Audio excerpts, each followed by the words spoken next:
Hi everybody. With 9 days of racing in the bag, let's start with a quick week 1 recap.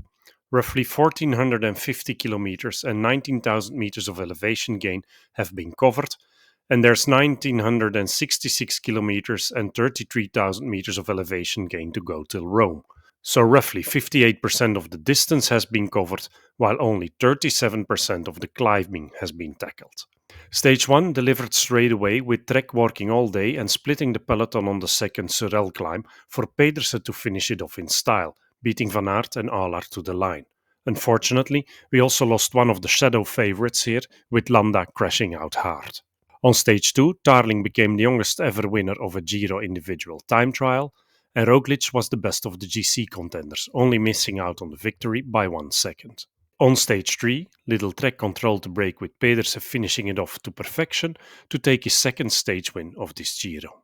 On stage 4, Casper van Uden and Michael Zeilaert mixed it up with the pre-race favourites, resulting in an all-Dutch podium with Van Uden in first, Kooi in second and Zeilaert in third. On stage 5, Little Trek kept the break in check once more, with Vacek doing a brilliant job in the final kilometers and setting up Pedersen for win number 3. Stage 6 got neutralized due to a massive crash, taking out many riders, with Hindley not being able to continue. Given that it was decided not to give points and time differences at the finish, Pedersen decided not to contest the sprint, and it was Groves coming out on top. On stage 7, Ayuso sensed some weakness in Roglic and took his first Grand Tour stage win, 4 seconds ahead of his main rivals. On stage 8 then, Plap secured the first success for the breakaway, completing a nice 45k solo ahead of Kelderman and Ulissi. In the process, Ulissi took the pink jersey of Roglic. And on stage 9, what a stage. Ineos did indeed go for it, yet Bernal could not make it stick, running into Del Toro and Van Aert, who seemed resurrected, to take a cracking victory on the white roads. Who isn't happy to see that? On the other end of the spectrum, Roglic was caught up in a crash and lost over 2 minutes on Del Toro and over a minute on Ayuso, who himself had to let Ciccone, Carapaz, Simon Yates and Tiberi go up the road on the Via Santa Catarina. Koen Bouwman did not start the stage and Pascalon did not finish it, while we saw on the images that McNulty hurt himself badly. Here's the resulting GC going into the first proper rest day, with Del Toro taking pink and now holding a 1 minute 13-second lead over Ayuso and 1 minute and 30 seconds over Tiberi. Roglic now sits in P10 at 2 minutes and 25 seconds of the lead, so he'll need more than a few finish sprints if he wants to take home this Giro.